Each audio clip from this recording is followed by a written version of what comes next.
Welcome to Voyager, Please, a hateful voyage through the Delta Quadrant. My name is Joseph. I'm Peter. Well, everybody, we appreciate you gathering around the warm internet fire to listen to good old Joseph and Peter spin you a yarn about another episode of Voyager, but we do have a bit of an announcement. This episode you're hearing right now is actually going to be our last one for just a few weeks. This is all really on me.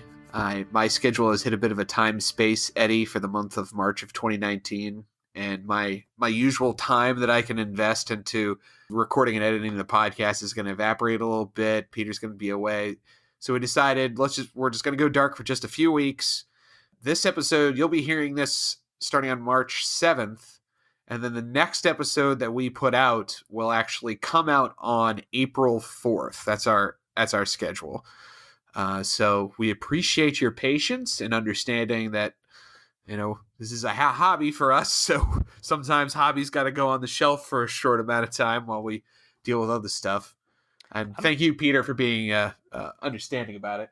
I'm not gonna lie. I'm a little bummed out that, and I never thought I would say this before, that I'm gonna have to skip watching Voyager for a few weeks. This is part of my ritual. It's been part of my ritual for the past year, is always watching 14 months, yeah, a Star Trek episode, for better or for worse. So I don't know.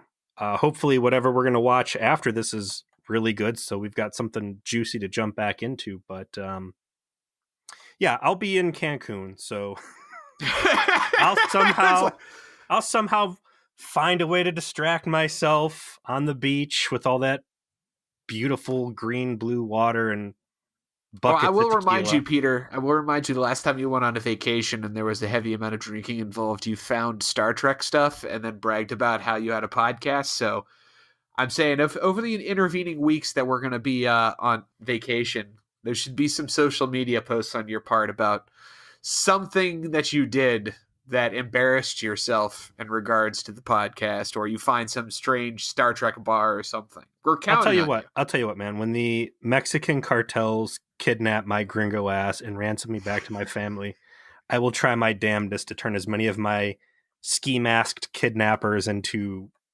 listeners as possible. It could be how you escape.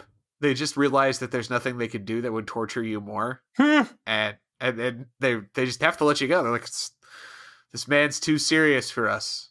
He's watched Ex Post Facto. Oh, I'll tell you. So we're going through on the Voyager Please Trauma Support Group, and I've thrown up 2 polls so far, so we can have the people participating in the forums make their own votes as to what their favorite and what the worst episodes were for season 1, 2, and then we wrap up 3. We'll get those up. And like I said, man, time heals all wounds. I've gone back and listened to our season 1 and season 2 rips so I could refamiliarize myself with the heroes and villains of the season. And there's some real stinkers I kind of forgot about or looked the other way on in light of some of the other garbage. Q and Gray. Voyager is an interesting thing, but it's growing on me more and more. like a cyst. It continues to grow on you, yeah. causing discomfort wherever it goes. Symbiosis, yes. This week, what is Creeping Cyst? What is its name? Season 3, episode 13, Fair Trade. So I guess I'm gauging in a little bit of hyperbole on my part, because I genuinely and deeply enjoyed this episode. This was some really good, taking its time, character building Star Trek, and I have a lot of positive things to say about it. Peter, what was your initial thoughts about it? I love this fucking episode, top to bottom. Hey, look at us! We're in agreement. This is good. This is a good note to take a break on, my man. I don't think that there is anything bad I can say about this episode. And I've tried really hard. I have maybe at the most half a page of notes, and it was storytelling top shelf for Voyager. The direction was good.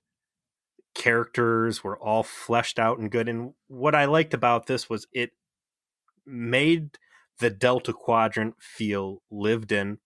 There's some great sets. Yes. There's some awesome looking aliens all over the place. And it's a story that involves the Starfleet crew that doesn't focus on the Starfleet crew, and I think it's just a huge service to Neelix fleshing out his history and reinforcing the belief that Star Trek is about good people who do the right thing.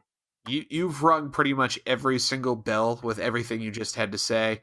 I never before I think I would say what a great Neelix episode that was, but it truly is a great episode that utilizes Neelix in a way that makes you like him and connect with him and shows character growth on his part, which is a feat all on its own. But beyond that, this is the very first time that we have a Voyager episode that makes the Delta Quadrant feel alien and remote and different, and that Voyager's kind of stranded in it. I mean, here we are. We're halfway through the 3rd season of the show. And it is amazing to me that we've never had a shot of Voyager at an alien space station before. You know, like, it's always feels so sterile and safe, and that Voyager's just going from planet to planet on a wacky adventure. But this gave a different feel, and you said lived in, and I think that's a fantastic way to phrase it. And the ambiance of the episode combined with what I thought was a really clever directorial choice, and how the episode is focused as essentially a POV episode from Neelix that carries the story in a way that's much deeper and I think more sophisticated than the normal ship in a bottle nonsense that we often get in the sort of middling to D+ episodes that Voyager often shits out on us. Yes. And it was striking. And so much so that I looked up everybody that was involved in directing and writing this thing. And it was all a different kind of crowd that was involved, and it fucking showed. When's the last time you think you saw this episode? Whew.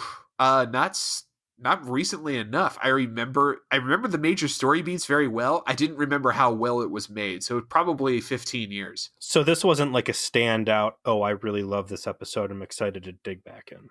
Yeah, you're right. You're absolutely right. I just couldn't remember how good it was. I just remembered the plot points. Do you think that the episode was, I mean, obviously we know how good it is. We just watched it. Do you think maybe it's a type of thing that's lost on a younger viewer? Or do you think maybe it was a thing that kind of stood out as not a slam dunk back in 1997, but by 2019 standards, like, hey, this was ahead of its time, maybe? This is clearly a Star Trek episode that rewards a Star Trek fan. And by a Star Trek fan, I mean somebody who likes to sink their teeth into things, that appreciates the DS9 kind of long-term story arc.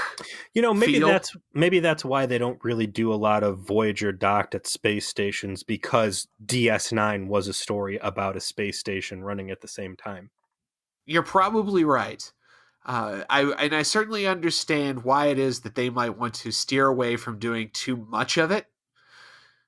If I were them, I too would not want my show to look too much like the other show.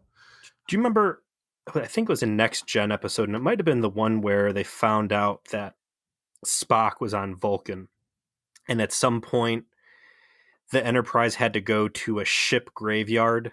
Yep, that was that episode. Yep. I kind of got like the feeling of that, because I really liked in that Next Gen episode, was that Unification Part 1? Yes. I really like seeing what is out there past the benevolence of Starfleet and the Federation of Planets. How do private industries run? How does Starfleet interact with things where it doesn't have jurisdiction and domain, and they're just another customer? Even though you've got a Galaxy class starship that is the flagship of the Federation, they still have to wait in line like everybody else. And I got a strong vibe off of that in this episode, and I really liked it. I think more so this episode delivers on isolation, but I mean, it wasn't so much, I'm trying to find the right way to phrase this, and it's a little weird. It's not like this episode is all about the Federation getting fucking picked on. Mm-hmm. It was more that the Delta Quadrant's kind of a rowdy place, and the Federation is very buttoned down. And Voyager's flying the Federation flag, and they're representing that belief structure, but the rest of the Delta Quadrant doesn't give a fuck. And it's not like Voyager's, went out there and stopped a bunch of intergalactic drug deals and did a bunch of fucking good and then bounced. They didn't really do anything, right? Like, the crime shit's still happening, bad shit's still going down, and Voyager really can't do anything about it. And I like that was kind of the backdrop, that they're just going to have to try and just get through some shit. Yeah. And that's ultimately what we see here. But let's get into it. I mean, hey, sorry guys, there's going to be a lot less of fart jokes and fucking us kicking this one in the dick. And toxic hatred. Yeah, not as much toxic hatred this time. This one's just fucking good. This filthy space cat delivers. Already mentioned it, but right out the jump, I want to point out that this episode reminded me of Eye of the Needle in one important way, and that it had a very cinematic story structure decision that was made early. So in Eye of the Needle, we see that story through two specific lenses. We see it through the lens of Harry Kim and Torres, and then we see it through Tuvok and Janeway, and they are two pairs, one of which is very hopeful about getting home, and one that is a doubtful of getting home. And they play off each other as they go through that episode. In this episode, it also makes a very clear cinematic choice in that we see everything, aside from one scene, entirely from Neelix's perspective. So it's essentially only what he knows is what we see. It's not a usual, like, hey, cut away to Janeway and so having a discussion. That sort of, there isn't a lot of that. There's just a little bit of that in just one area, just to establish some background facts. Otherwise, we're locked into Neelix's perspective and who he deals with as he goes through this, and that's very rare for this show, because it's a more sophisticated storytelling technique to decide to keep your audience a little bit in the dark about what everyone's doing, which ultimately it does, because we're not seeing them, in different scenes and that sort of thing. We're staying completely focused on where Neelix is in the story. They also don't do storytelling hints through camera work. Like, sometimes, I meet you and I say, hey, I need your help with something, old pal. Can you give me a hand? And you go, sure, Peter, because I'm here for you. And then you leave as we're about to, cut to commercial, and the camera zooms in on my eyes as I'm squinting, and they play some severe ass music. And the viewer at home's like, oh, Peter's a rotten fuck, and he's about to double cross Joe. There's none of that in this episode. So you don't know which way the story is going to ultimately go. And it surprises me a few times, which I appreciate. It does. We start out with Neelix in a couple different scenes and sequence, clearly attempting to do more things around the ship. He starts by trying to tag along with Tuvok on doing security rounds, and later Who's a on, total dick, by the way. Like, Tuvok completely dismisses him, and if you jump back to the Space Detective Cat, where he ends up kicking fucking Jonas into space hell. Yes. Tuvok should know that Neelix is a pretty good detective. He certainly figured out his secret plot to put Tom Paris on the Maquis ship, or not the Maquis ship, the Kazon ship. I mean, like, if he's smart enough to figure out Tuvok's sweet, double agent move, maybe you should think that he would have some talent potentially as like a good in a good cop bad cop interrogation situation. Then he's with Torres, who he's trying to learn about the warp core, and Torres is kind of a dick, and you would think that Torres would be cool because she should know that Neelix does know a thing or two by the fact that he kind of set them on the right path to break the transwarp barrier. Yeah, part of one of his many little conversations he's had with people in the mess hall that has magically inspired them. Although it's not the only time. Remember, Torres got magical inspiration from him when she was working on her GIMP suit robot. Yeah, but I guess we want to forget that. We don't want to remember that happened. So what's going on here is Neelix is starting to get scared that his usefulness is drawing to a close, because the main function he has on this ship is a guide to the Delta Quadrant, and we'll find out a little bit later that they are reaching the end of Neelix's known space, and he is afraid that once they pass this point, he is not going to be able to be the Yelp of the Delta Quadrant anymore, and he is not going to have a place on the ship, which is going to result in his ejection from the ship. I'm going to jump into Memory Alpha here real quick. This episode was supposed to take place in the first season, and ultimately it got pushed back because they wanted to do Jetrel instead, which was another Neelix episode where we find out about the terrible mass weapon of destruction that was used on the moon of his home that Janeway fucking phoned in the most weakest shit award winner season 1. Triple half-assed effort to save hundreds of thousands of nuked people. Millions. When it almost worked, and then we're like, well, we could try again, but I gotta go wash my hair, so all of these people have to stay dead. YOLO. Yeah. In this, I understand why a lot of the people are not hostile, but dismissive of his previous shown talents. And also a deeper, one of the few criticisms I can levy at this is that Neelix should understand he's worth more to the crew at this point, because it's been 3 years. I think that this held in a season 1 mindset before he's really gone through some of the major things he's gone through with this crew.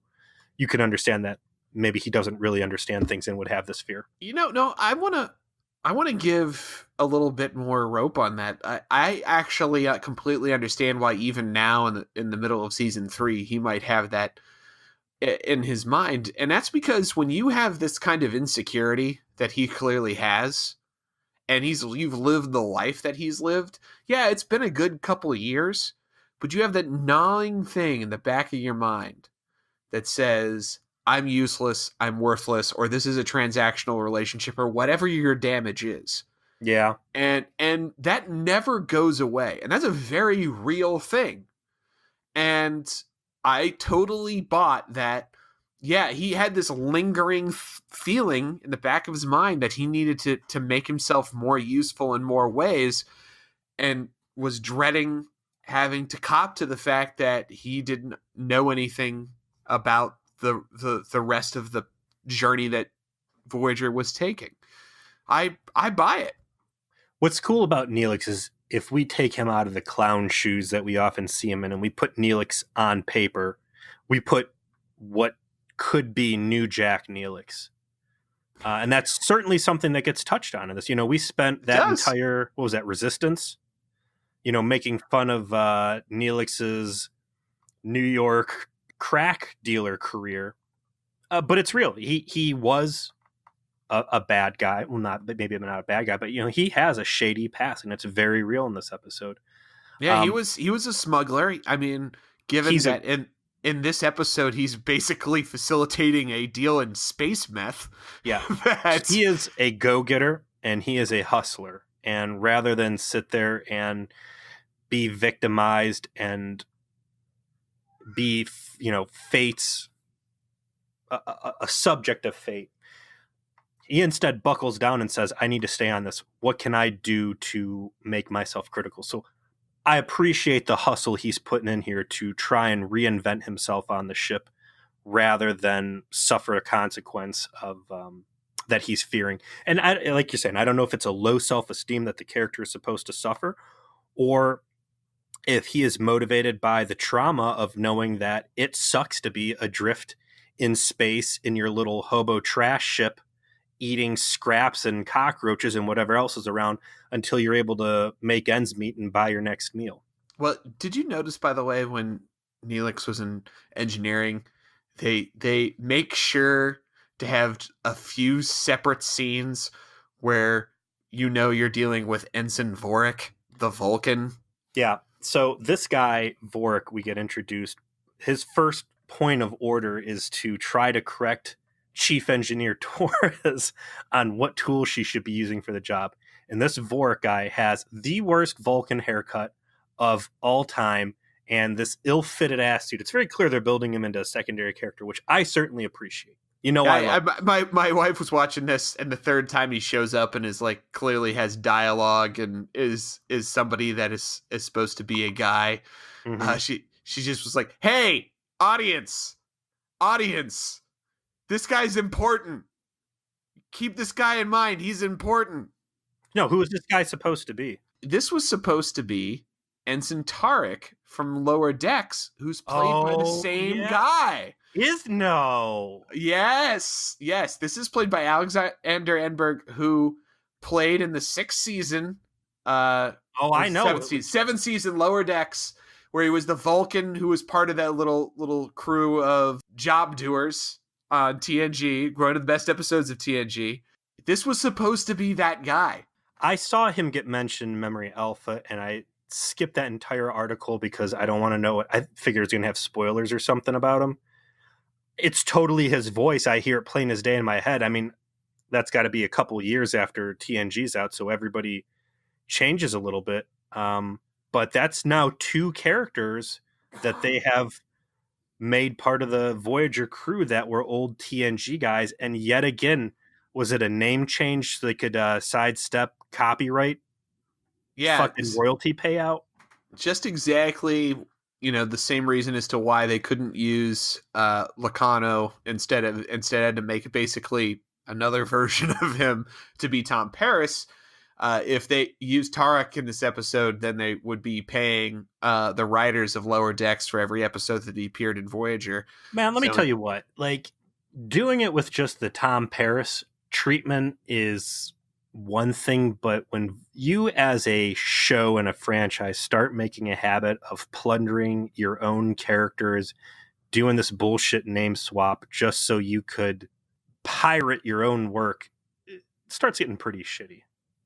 One thing to know that probably won't surprise you, Alexander Enberg is Jerry Taylor's son. Is that the actor? Yes. Well, you know what? Good on him. Yeah, I mean, he does a good job of being Vulcan. I mean, I'm not saying that he didn't pull it off, but I love Lower Deck. Shame on me for not recognizing this guy. I mean, that's a real black mark on my record, and I'm going to have to bear that shame. But that guy already proved himself in TNG. I got no shades of nepotism here, man. I'm glad they were able to bring that in, and knowing that's who it's supposed to be makes this episode all the better in my mind.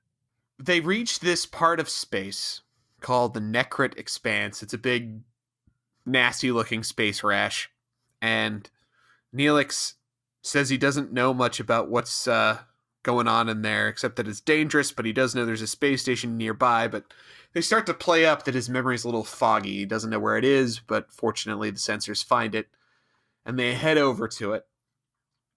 This guy named Barat is the administrator of it. It's not very clear if he works for someone or for a planet, or if he owns it or what. But this guy is just a real fucking chowderhead butthole. And he, along with essentially all the other aliens we're going to see in this episode, have some great fucking makeup going on. I don't know if you noticed, but in the background as they start going through this space station, there's actually some greatest hits of aliens past. You see lurking in the background some reuse of makeup ideas. There's a tac from just the last episode in the shot. Is he doing weird gestures? No, he was kind of he was bent over. I don't know if he was really doing a gesture, but he was kind of in the background. There was some of the aliens that were just kind of one shots, but partially in episodes. You saw them kind of wandering around. I went back through the scene to look. They sprinkled some in. No, when they get on the space station, my attention was drawn to the set. I saw the variety of aliens and the makeup look good, but the set itself looked really cool. It's this low ceiling, industrial, heavy girder, deep, long hallway. And at first I thought it might have been a reuse of one of the Kazon Nistrum ships because of how low the ceiling was. But I saw Memory Alpha. This was actually the same set for the shoot. They just redressed it, and then they put up some blue screens in the background so they could mirror the scene digitally and make the area look more open and really add some depth and life to this thing. I completely agree. I love how they. I definitely see how that was the set they reused. Like now Yeah, that you say that, yeah, I can see the kind of grunge feel of it. They're very similar to that, but they kind of make it look like a dirty Babylon 5.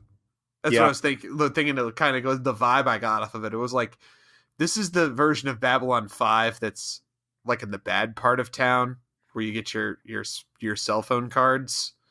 You know You know? what this reminded me of was EverQuest 1, the Freeport merchant trader area where you used to be able to Yeah, like just bring your yeah, that character whole that set up. that that that just that long hallway Yeah, where and it's everything was. and it's dirty, and this is not Deep Space Nine where there's civilization and entertainment and fine dining.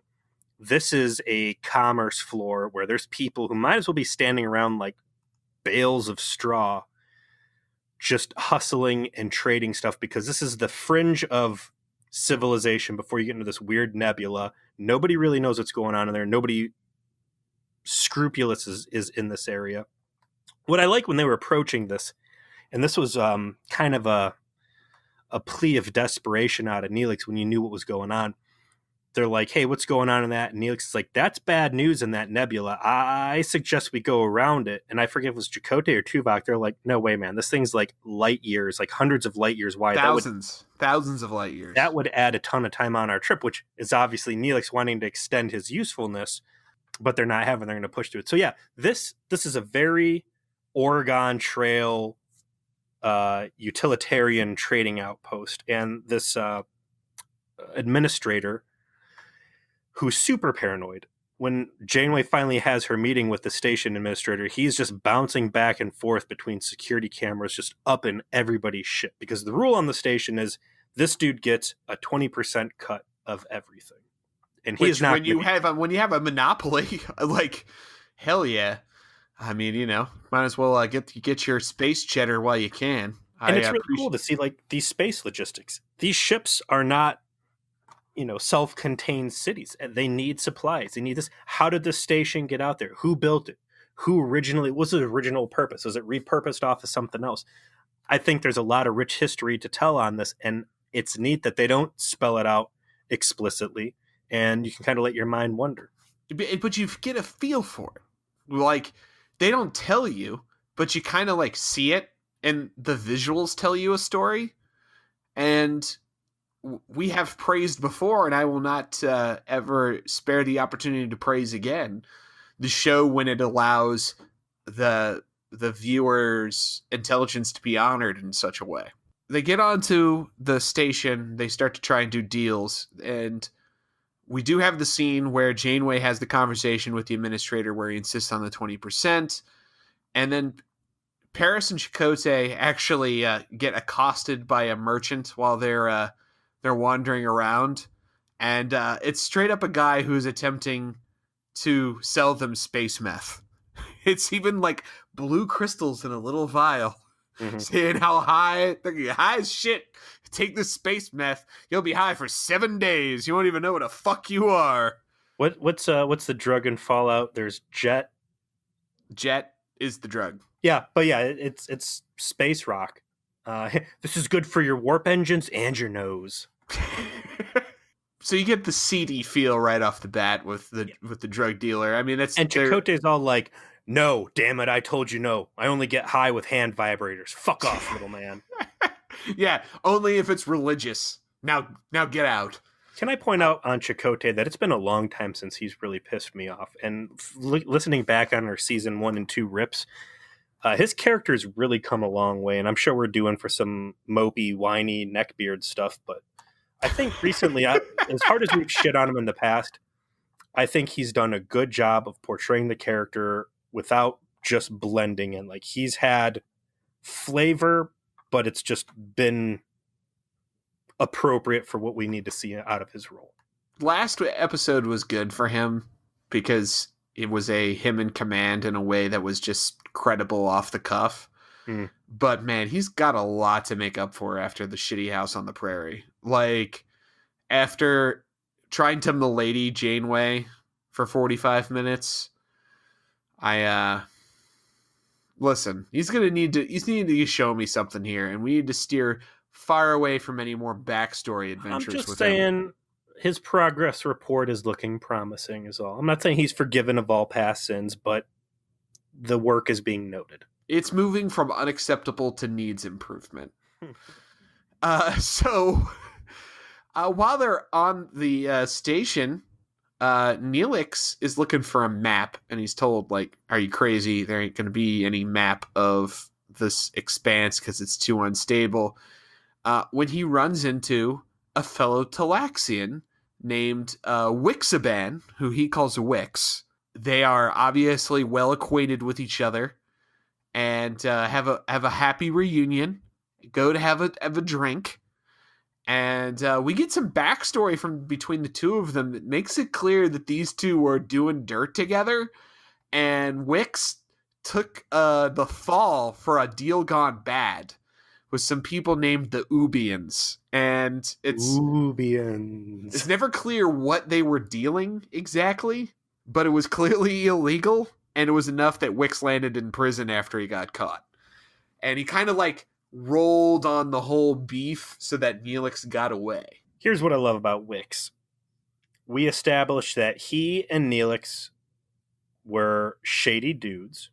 Mm-hmm. Neelix has demonstrated that he is not the same person he used to be, and Wix states that he has changed as well and that they both want to do better. Neelix talks about how he's got all these great roles on Voyager and how lucky he is, and how there's even talk of him being an ambassador, which was initially brought up on Macroism or whatever. Macrocosm, yeah. Aliens. I'm glad again that they're building off of previous episodes, and we're getting so much more continuity between episodes now in season 3 than we ever saw in seasons 1 and 2. I don't know if that's Jerry Taylor over Michael Pillar or what's going on there, but I like it. And Wix kind of puts him through this guilt trip, and he's like, I'm glad that you've had this cushy fucking space hotel you've been living in. I've been stuck here. They impounded my ship, and shit sucks. But you know what? I've been trying. And like I was saying before, there's never a zoom in to Wix making shifty face or like fingering a knife while Neelix is looking the other direction. You don't know if this guy genuinely has tried to reform his ways or if he is just waiting for his chance to exact revenge or fuck Neelix over. They definitely do a good job of portraying him in a neutral way at first. And that he is somebody that did Neelix a solid in taking the fall for whatever dirt that they were doing before. Ultimately, they kind of get in business with each other again because the ship is on the hunt for a relatively rare commodity. I forget what the unobtainium is exactly. And of course, Neelix wants to get a map, and Wix lays out, hey, I can do this for you, but I actually need your help because I have some medical supplies I want to move, and I want to keep this shit on the DL, moving it from place to place. And you have access to shuttlecraft that got these crazy teleporter thingies that would make this super easy. So you help me, I'll get you everything you need. I avoid having to pay 20% to the boss man, and we're all winners. He frames it real cute, too. This is medical supplies for colonists who are needy. He's pulling the heartstrings. And the key element of this is the desire to obfuscate. Don't let anybody know. Not because we're doing anything shady, mind you. No, it's, I'm really hard up for money. I need to get my ship out of impound. And my selfishness in this is that if this dude takes his 20%, I won't be able to afford it. And all I want to do is get the fuck out of here and go to the nearest Talaxian colony so I can quit being miserable prisoner. Not prisoner, but, stuck. It is a perfectly reasonable reach. Like, it is clearly a little beyond the Federation ideal because he's going to have to not quite share the whole truth. But just a little bit of a reach such that you could expect someone who, like Neelix, who is clearly feeling some emotional vulnerability as to his usefulness to the ship, to be like, well, I can get some solid wins for Voyager by getting a map and an obtainium they need, and all I got to do is like basically like beam us to a couple different spots and we're done. That's an easy W. I'll do it. Things unravel quickly once they start to do the dirt. Wix grabs a GAT before they decide to go back to the space station with whatever the medical supplies are. And here. It turns out that they're very clearly selling space meth to the space meth dealer. Yeah, so Neelix gets permission to just take a Type 6 shuttlecraft off Voyager and go do whatever. No one bats an eye because they trust him. Yeah, they trust fair him. Point. And let's jump back out of this episode for a second. There is no point anywhere in this episode where I can point to something and say, this was stupid. Why did they do it?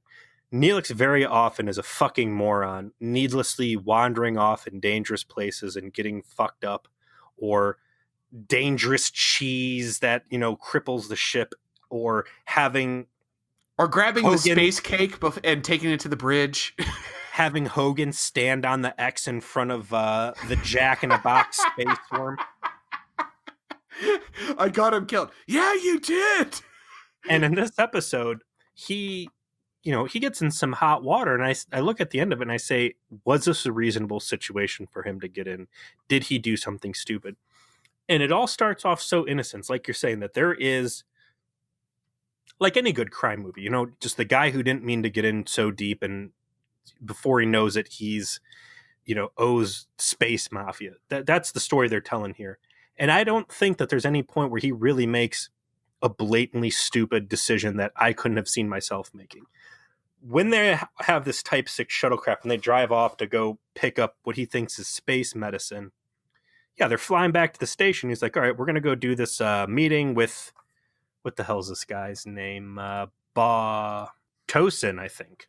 Tosin is the bad guy gangster that he ends up dealing. No. That's deeper in. Sutak is the blue face guy.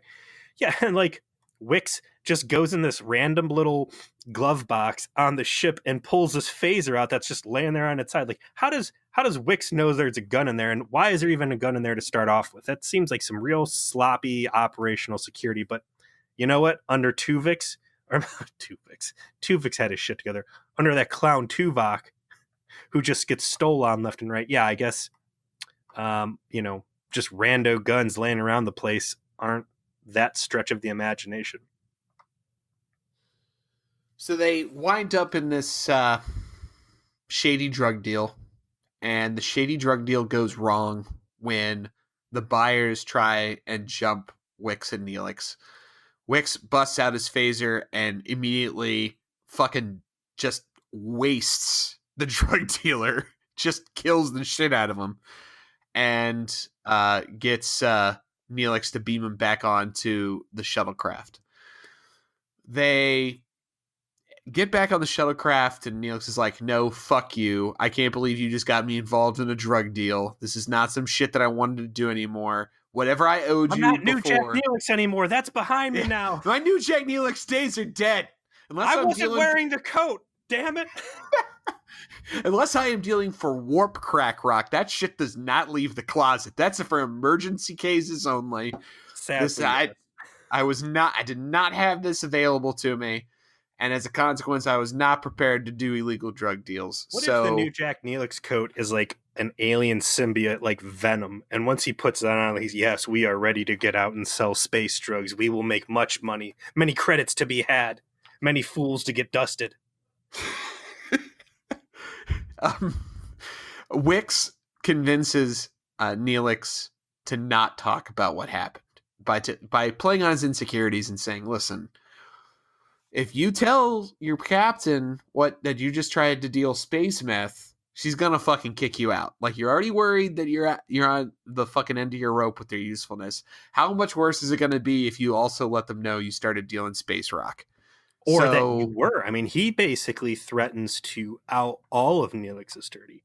You're not just a fuzzy, lovable space cat. You are New Jack Neelix. Like, you've got some real history, and you have sold yourself under false pretense to all of these Federation dummies that when they find out who you were and what you were, that's going to be the end of it. You were worried before, just wait till I get done with it. Yeah, that's what comes into play later, that explicit threat. This is just a war, hey, don't tell anybody, because they think they can kind of get away with having, murdered somebody. But guess what? Turns out the asshole in charge doesn't like it when people get murdered on a space station. And the super science is able to determine that a Federation phaser was used to do it, and Janeway's on the hunt for the responsible party. Neelix knows there's a fucking guilty finger that's going to be pointed right in his direction, and starts looking rather anxious as he goes through the next series of scenes, and including a conversation with Tuvok, where Tuvok is wanting to talk to Wix as somebody who had visited the ship earlier and potentially had access to getting a phaser. And that is where he has another sit down with Wix after Tuvok asks his questions and is like, you're going to get caught. There's no way that there's no way we're leaving this place without them finding who's responsible for wasting that guy. Your lies aren't going to work. And he's like, actually, we got other things we got to do, including me paying back my drug dealer that I was fencing the goods for. Loved because it. El Polo Hermanos needs to get paid, and they're coming. Yeah, that wasn't our money we lost, by the way. That was the scarier Uber bosses. And that's where this two things I could have gone for here. One, how does Tuvok have his initial questioning of Neelix in regards to Wix and not see the guilt stamped to Neelix's face plain as fucking day? The continued incompetence of Tuvok as a security specialist astounds me. If anything, if I am Tuvok, this would have been a perfect opportunity to be like, this guy, so let's run some game to see if he's responsible. And what's with these cold feet that, like, before you're saying, hey, you want to be security, now I'm saying let's be security, and you're trying to back out. There's potential depth there that could have been very cool in how Neelix decides to respond and potentially even try and manipulate Tuvok, or there's things there. There was potential, and they just kind of punted on all of it. Potential takes time, though, and something we'll talk about later. There were a lot of cut scenes out of this episode because they needed time for the main story, and I think on the greater list of hierarchy of sins of things that could have happened in this scene, certainly this Tuvok deception was low on that. The other thing, Voyager shows up at a place, people die to Federation technology. This would have been a good callback to Delta Quadrant next door, and the ship of death has docked, and lo and behold, here is Voyager, and here is, fucking murder. The Skevians were right. These guys are shit. They bring woe and misery with them wherever they go, and we should have denied docking permissions. Shame on us. The next series of scenes, I think, can be described as sort of Neelix's moral journey.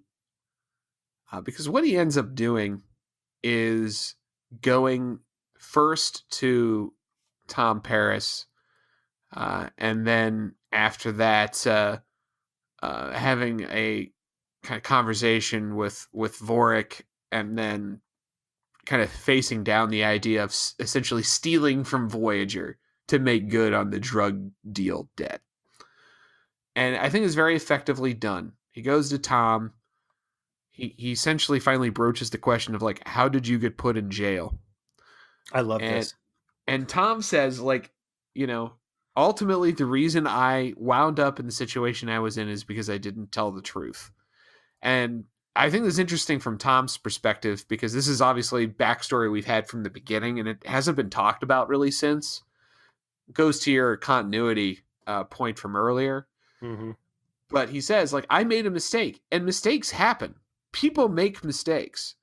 But the problem was, instead of telling the truth about the fact that I made this mistake, I decided to lie about it, and that's what essentially ruined my life. What Tom says is, look, Neelix, I'd love to tell you how I ended up in prison. But unfortunately, if I do that, certain third parties may feel that they are entitled to royalties from those events.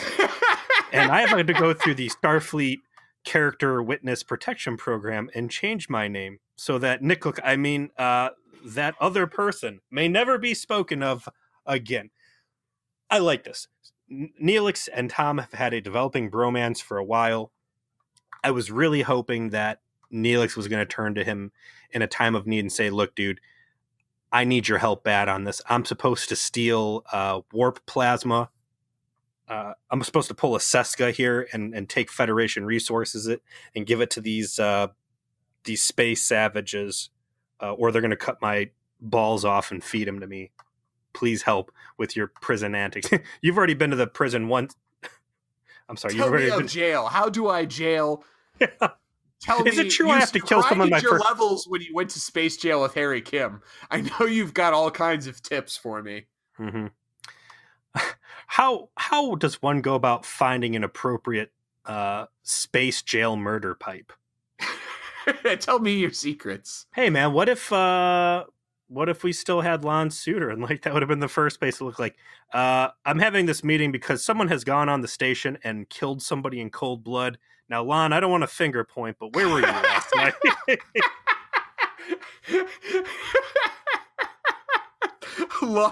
Lon is just like offended. He's like, my God, anyone gets murdered within a 3-parsec radius from me. Yeah. All of a sudden there's fingers being pushed. You brained one Starfleet officer in engineering and throw his body into a plasma incinerator and you just can't escape it. I didn't see any of your high and mighty, morals when you needed me to kill a bunch of space bugs. Hey, listen, I murdered the shit out of all the Kazon in engineering for the right reasons. Hey, I wanted to... This is a side topic. So Neelix is supposed to be stealing plasma, and it reminded me of something. The episode where they end... It's the shoot, right? The unobtaining... Not the unobtaining, but like the doodad the terrorists had was what, trilithium? Was that what they were making their bombs out of? Trilithium. So it's trilithium, and they kind of finger point because they say, we know Federation ships, we read that energy signature and clearly it was your guys involved with it, and that's it, case closed. I was watching Starship Mine, the old TNG episode with the baryon buildup sweep. Remember that episode? Yeah. Where it's Picard on the ship with terrorists. I always thought they were hijacking the ship, but like going back and rewatching it, those guys were there to steal waste byproduct off the engine core, which was actually trilithium, so they could sell it to terrorists for bombs. So that was a really cool callback and shoot to use that. And that's what I thought they were going to go in this episode, was that they wanted trilithium off the engine core, so these space gangsters had bomb material, but it was just... they want plasma to make their ships go faster or whatever. Well, regardless of why they want it, the real moral conundrum for Neelix here is, does he cross essentially the probably the unforgivable barrier of actually stealing from Voyager to do it? And as you might expect, he chooses not to. And he goes back to Wix to say, I'm not doing it. I can't bring myself to steal. I've got a different plan. Let's figure out something we can do. And in that moment, he and Wix observe Tom and Commander Chakotay actually being arrested for killing the Space Meth dealer. The reason for that being that they had been taped, like having a conversation with him. It's super flimsy. Janeway's obviously like, that's super flimsy. And the guy's just like, well, I don't care because I'm the boss here and I'm going to do what I have to have something to show for it. This is my favorite part of the whole episode, I think. This is where we come to a huge fork in the road. First of all, we have the time-honored tradition of Chakotay, well, not necessarily Chakotay, but Paris going into space jail. Yep. And we don't know what's happening exactly because Neelix goes empty-handed, says, Wix, I'm not doing this. And then Wix is like, well, I think I've got a plan. And I thought for a minute that Wix had ratted out Chakotay and Paris with doctored footage, and he was going to throw these Voyager dudes under the bus to try and sidestep all these murder charges from the station administrator. So I didn't know if this was Wix's plan that they got arrested. And Neelix is like, we're just going to go and tell the truth, and that's my plan. And at this point, they've really established Wix as a shitty person. And I did not think that he was going to be willing to go along with a plan where he admits to murder and throws himself at the mercy of a guy who's basically held him captive for the past 2 years. I think the what they're trying to portray here is that this was just a happy coincidence for as far as Wix's perspective is concerned. Yes. And that I don't think he necessarily had a plan B aside from his original emotional blackmail of Neelix to try and do the plasma deal. Mm-hmm. But this is where the episode takes a turn and leans into the changes that Neelix has undergone from a character on a more fundamental level. Clearly, he's gone through I am anxious about my place on the ship. I want to stay here. I want to provide and be useful. And I feel the sense of belonging and all of that has all been kind of something we know from him. But another part of his character has been his cowardice. Yes. And the Jetrel episode was like key to making it clear that Neelix is a coward. He ran away from fighting, and that choice has haunted him. That when faced with having to fight for his people's freedom against an oppressive force, he's like, nah, I'll just go AWOL and try and just run for my life, right? He is not a courageous person. But this final act of the episode is like his magnum opus of going, I know I have fucked up, and the way I'm going to redeem myself is by putting myself in horrific mortal danger to save the lives of not only, Tom and Chakotay, but also like my sense of morality and belonging. And if I die going down like this, I'm cool with it. Yeah, so here's the plan. They go to the station administrator, say, yeah, we killed that drug dealer. Here's why we did it. By the way, there's these gangsters who are Kolati. They're the Kolati traders. These dudes look like punk rock, ugly lizard ladies with predator face. Right. And they are running hot game on the station. And he's like, bullshit. And they're like, no, dude, your whole 20% rule, these guys don't give a fuck. They can jam your security. There is this rife black market going on, and you are not getting any of the action off of this. And the administrator's like, no fucking way. And they're like, yeah, way. And we will help you bring these guys into custody. We'll go out there. We'll put our ass on the line, but you need to let my friends go. And you have to agree that if we help you capture these dudes, that you're going to let us go too.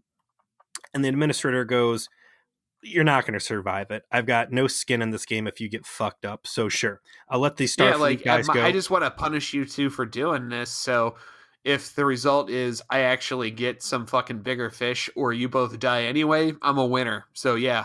Neelix goes, hey, I need some plasma so I can sell the con on this. And he says, well, it's not going to be as good as your Voyager plasma. And Neelix is like, it doesn't matter. This guy's not getting it. This is a do or die thing. And Neelix is like suicidal at this point, right? And you start feeling this liberating, frantic mood he's in where you get a much needed emotional journey. And there's been a few times where Neelix has played action hero in the past and it's just come out of the blue. Like you're saying, everything we've been told about Neelix is he's a pussy and that he runs from fights and he's scared. This was the emotional journey we need to see where he finally grows a pair of balls and kind of realizes his potential and has a real badass moment. So they go to this late night illegal arms deal, essentially. The station administrator is watching on closed camera. All of a sudden the camera blinks and he starts getting fed bullshit footage. So it's substantiated that these Kolati have the ability to jam his signals. And these ugly ass Kolati dudes roll up to Wix and Neelix is like, hey, I'm Neelix, and here's your plasma. And by the way, you're under arrest. The sequence after this is absolutely fantastic. So clearly the main alien honcho pulls his phaser out, or his Whoa. space gat. Do you know what that is? No. That is the same model, and I've been looking for it because I love this fucking thing. All my Star Trek Next Gen knowledge comes from the CCG, right? The Right. collectible card game. And one of the best cards in that was a Veron T Disruptor from that Kivas Faggio episode where he kidnaps Data, the most toys. And it's like the most painful, badass gun in the world. And that's what this dude's role is. It's certainly not the Veron T Disruptor, but it's the same model. And I thought that was awesome. Remember that, though. I did not recognize the prop, but I remember the Veron T Disruptor from that episode. The painful weapon in the galaxy. So yeah, that was really cool to see that. That's the gun they gave this guy.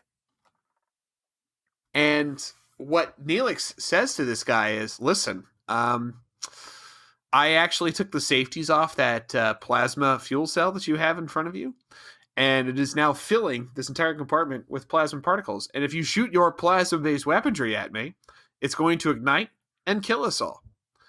And, you know, the message he basically sends this guy as he essentially says, well, then I'll shoot and kill us all.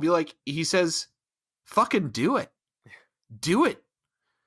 Just go ahead. If that means that I get to take out a piece of garbage like you in the process, fair trade. Pull the trigger, you pussy. Do it. He's like, well, I'll just kill you instead. And Neelix is like, well, guess what? I don't give a fuck. And also, if you transport out, you're going to get burned alive too. So either you're going in the space, Pokey, or we're all dying. And I'm perfectly happy with all that because at this point, Neelix is pretty convinced that he's going to get kicked off the ship regardless, that the jig is up. And he doesn't really have any chance for redemption. So death in this situation is a sweet release. And Wix is like, whoa, what the fuck? I did not sign up for this. But luckily, station administrator with his ugly ass henchman show up. And he's like, freeze! And one of Towson's Kaladi Trader thugs, who also has really cool makeup, foolishly decides he's going to roll the dice on this and try shooting his gun. It creates a giant, green explosion that immediately incinerates the head honcho and blows apart, everybody else kind of out in a cinematic fashion. And then they just kind of smash cut immediately to sickbay. And with Neelix kind of laid up, but with no injuries on him. Or even dirt on his outfit.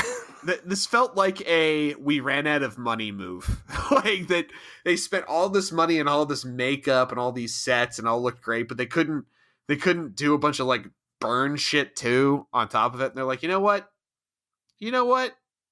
Let's just smash cut to the sickbay after the doctor's worked his magic and it's all fine. To be fair, the effect of the bad guy when he shoots the gun, it's like there's this backdraft, almost like the gun shoots backward, and it starts at his hand and just envelops his entire body in this green infernal flame, and it looks pretty fucking cool. The rest of the explosion looks a little 90s, fire going down the hallway and turning a corner.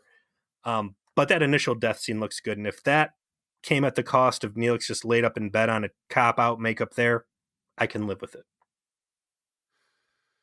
So the episode wraps on Wix got his shuttle, got away. The station master's satisfied with the fact he got the real criminals. Voyager's free to leave. Criminality will continue probably the next day here with different drug dealers, but there's not much Voyager can do or one even wants to try and do about it. And Janeway comes in and has a good conversation with Neelix of what the actual fuck were you thinking doing this? You abused our trust, all of this. What the fuck were you doing? And he relates his insecurity that, I couldn't let Voyager go into this expanse without a guide. And I can't be your guide anymore. I've never been beyond this point. So I needed to find something so that I could replace the value I provide to you to keep you safe. And it's not that I needed to be valuable to you. It's his entire attitude has shifted to the point where I needed to protect all of you. And it's a subtle shift, but it's an important one. And Janeway definitely seems to recognize this and pointing out, like, you need to understand that this is not a transactional relationship, and you're part of a family as a member of this crew, and we can't. There'll be none of this bullshit from you anymore about thinking that you have to leave or that I'm going to force you off, and promptly sends him to like scrub the fucking dude. How are you gonna goddamn. walk over it? The biggest part of the whole episode, man, when she hits him with the line. The first Picard, duty of every Starfleet officer is to the truth. Yeah. It's a second part of this time. The thievery of this episode. The fair trade of this episode. You stole Nick Locarno. You stole Ensign Bovix or whatever his name is. Ensign Bowflex. You went back to Nick Locarno's episode. You stole Picard's line verbatim. You got to play the Dark Materia song. Oh, yeah, the Picard song where it's included. Yeah, you got it. The first duty of every Starfleet officer is to the truth. She hits him with that straight up. She's like, I'm mad because you lied to us. At no point did you turn to us for help and say, I fucked up. She basically, and again, in the bigger scope of the Star Trek universe, that line got dropped on Wesley Crusher because him and Nick Locarno tried to sweep a Federation cadet death under the rug. It's the same thing that Tom Paris / Nick Locarno just lectured Neelix on. You fuck up and you tell somebody, because in the end of the day, we're all magic space friends and we get through it as a family, and you violated that trust. And that's my grievance. It's not that you were part of a drug deal gone wrong and someone died. It's that you didn't realize that we were part of a family. And Neelix is like, I understand. I'll get my shit and I'll leave. Because that's been his fear the whole time. He's going to get drummed off the ship. And Janeway puts her boot down, like you said. No, it's not that simple. She thinks he's trying to run away from his responsibility. She hasn't realized yet that this has all been a product of his insecurity and fear of leaving. And she's like, no, man, you're going to be going to the fucking horse stables and shoveling shit for the next 2 weeks. And she lays that, the responsibility and his place in the ship and the punishment that will come with it. And Neelix kind of gets this prideful smile that he's happy to be there. He doesn't say as much, but she sees it on his face, and he scurries off, and Janeway's kind of left with this knowing smile that it's all going to be okay. It's a good end. Like the way Janeway handles him, the way that they wrote her for that episode, that scene was really well done. I mean, borrowing from an iconic Picard moment certainly always helps. It wrapped up Neelix's story arc very nicely for this episode. Yes. And really kind of established his place on the ship moving forward as not just the yelp of the ship, but as a integral part of the crew that his usefulness will expand in the sense that he's got the charisma score that none of his compatriots necessarily has. And while he's not wearing a uniform, which I think is completely, especially in light of all this, he should have been in a uniform every episode following this one, because this shows that he is not a guest on the ship anymore. He's a part of the family. He is a part of the crew. And like you said, he's not just Yelp. He's one of them, and he's in it for the long haul. Dude, we have to have more of these discount African King outfits. The wonder and majesty we would be denied. I can't have it. He did look goofy after the end of Tuvix when him and Tuvok gets split apart and he was in the uniform. It was an unsettling sight. I'll give it that. But yeah, it's much needed character growth. It's a good gateway episode into wherever they go with him. There's good continuity in the episode. Again, I really like Wix. At the end of the day, Wix really was someone who was trying to improve their life and be a good guy. There were several opportunities for Wix to escalate things beyond emotional abuse. He could have killed Neelix and shut him up that way so he couldn't rat him out. He could have actually thrown Tom and Chakotay under the bus to, deal with the crime that he committed. He could have double-crossed Neelix during the final plasma deal. He could refuse to out himself as an actual murderer. There's a lot of ways he could have been a much worse person, but at the end of the day, he went along with Neelix's, what I feel to be overly optimistic plan to throw themselves at the feet and walk into this suicidal shootout and prove that, yeah, he wanted to be a good guy. The one failing of this episode comes in the deleted scenes. This episode was supposed to, prior to Neelix going off for his suicide mission, to have a conversation with Kes and say, hey, you know, I know we've kind of drifted apart, but I want you to know that we'll always be friends and I'll always, you know, hold you dear. And I guess according to the Memory Alpha notes, she reciprocates that, but ultimately they cut it for time and never actually get around to airing that scene. And that's what I think the actor for Neelix, I'm blanking on his name right now, brought up at Dragon Con, that it was a big regret of his that they never really give that closure. I'm surprised that they didn't find a way to fit that into another episode. They had a lot of time. Like, you know, the Cass isn't off the ship until the beginning of the 4th season. And, you know, that wouldn't be the first time that they shot something and then kind of put it into a different spot. Absolutely. You know? Yep. It feels like something they really needed to do after spending so much time developing that relationship to just never address it. And I get maybe they felt they couldn't fit it into this episode.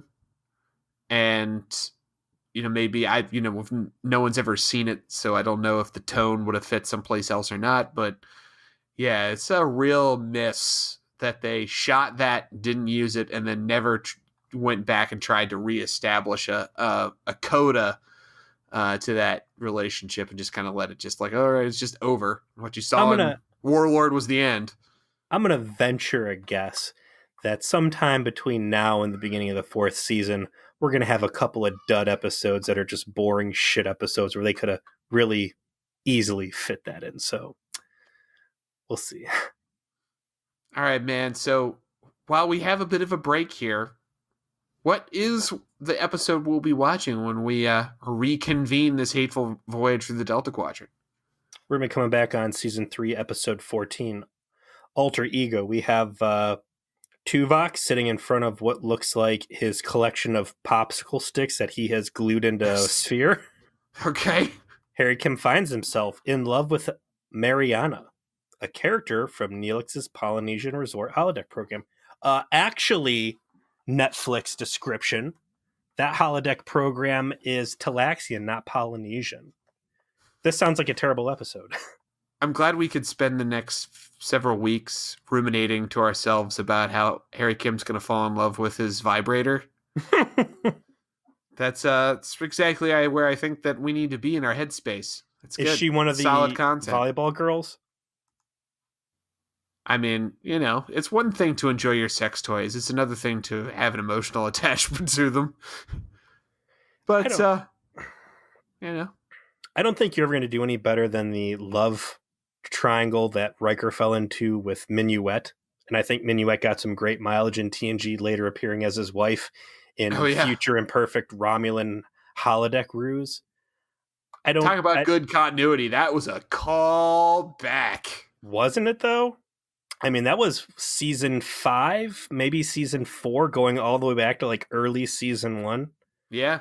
So I don't know if Kim wasn't even in this episode at all, was he? No Harry Kim whatsoever. There was barely any Kes either. But yeah, I don't know if I need to see him falling in love. I don't know if I need to see anybody falling in love with a fucking holodeck character. So I don't know. We'll see. But again, this was an uncharacteristically excellent episode for Voyager. Even among some of the other really good episodes this season, like all the good episodes I feel like of Voyager this season have been good in ways that they've never explored before. Like the pure action angle of Warlord and the microcosm, the narrative kind of crime adventure that Neelix goes on here. They're doing some new stuff and I like it. There's only really been 2 good episodes, though. If I'm going to be honest with you, I feel like Fair Trade and Warlord are the only 2 truly top-notch episodes. When you look... Well, no, okay, I take it back. The Shoot. The There's shoot. also the shoot. Listen, dude, I like that Macrosm That was one. The shoot was good, no doubter. The Warlord was good, and this is good. But the other episodes that we watched, Basics Part 2, fucking garbage. Flashback, garbage. False Prophets was garbage. False Prophets, if it weren't for the Q and the Gray, like bottom 3 material. Remember, muddled, not that great. Sacred Ground. I liked Remembered. You didn't. No, you didn't. Senator Bob Kelly was in it, goddammit. That's true. I mean, let's not oversell. Like, season 3 has undersell season 3 Lana Torres' sexy dreams, okay? But you know what? Let us continue this discussion, sir, in a few weeks' time after we get some Harry Kim lusting after a sex toy. And see how you feel about season 3 then. How about that, huh? All right, everybody. Thanks for sticking with us through this first 55 episodes of our journey through Voyager. And we'll be back in just a few weeks with number 56. See ya.